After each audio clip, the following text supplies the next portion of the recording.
seseorang yang sedang berjalan menghampiri sebuah rumah. Nah, ternyata di dalam rumah itu ada dua orang anak yang sedang mendengarkan lagu rohani. Dia terus berjalan ke rumah itu. Siapakah kira-kira yang datang ke rumah itu? Anak-anak itu begitu serius mendengarkan lagu rohani. Lah, tiba-tiba pintu diketuk, tuk tuk tuk tuk tuk. Lalu anak laki-laki berjalan untuk membukakan pintu. Dia terkejut. Wah, Tuhan Yesus datang ke rumahnya. Shalom anakku.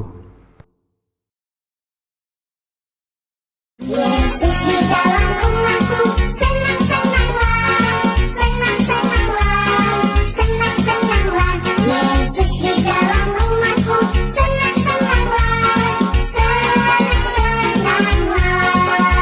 When Jesus in the family, happy, happy home, happy, happy home, happy, happy home. When Jesus in the family, happy, happy home, happy, happy home.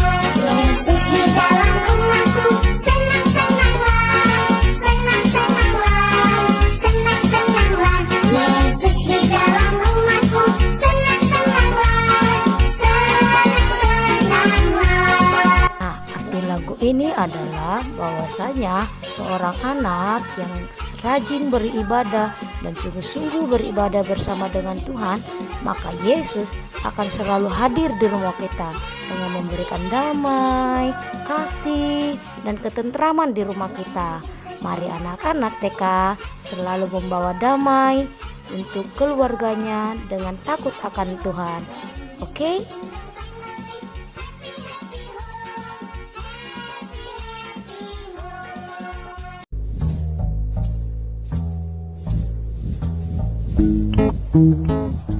Allah memiliki pekerjaan untuk Yunus, tetapi Yunus sebaliknya tidak menginginkannya.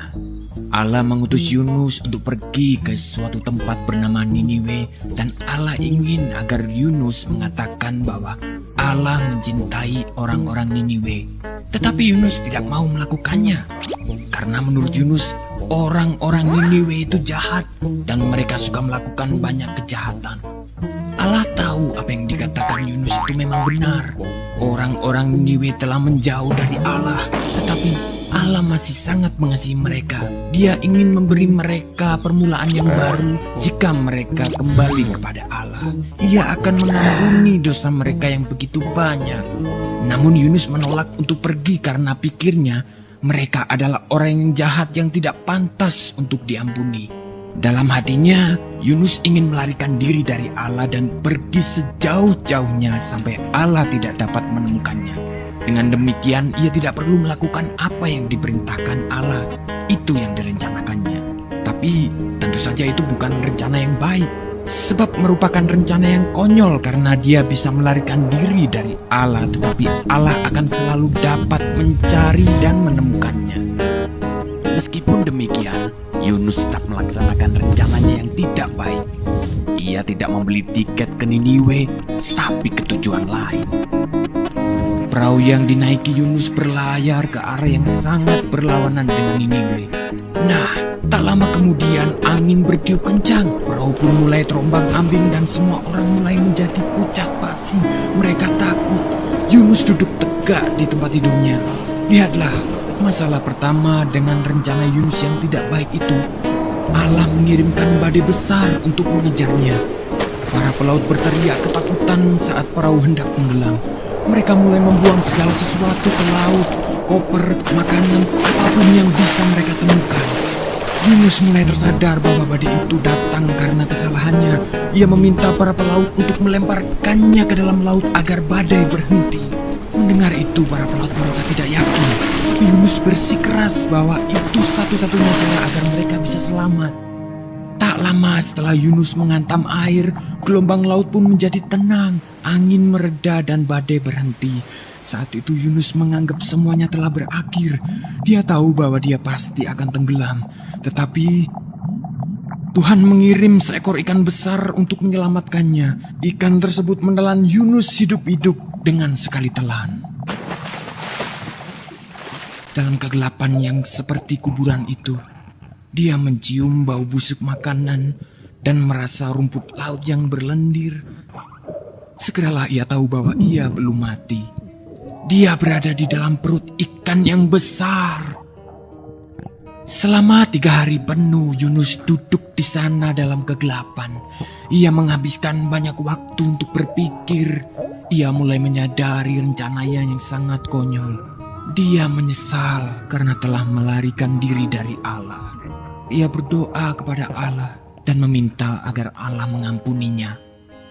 3 hari kemudian, ikan memuntahkan Yunus ke pantai berpasir.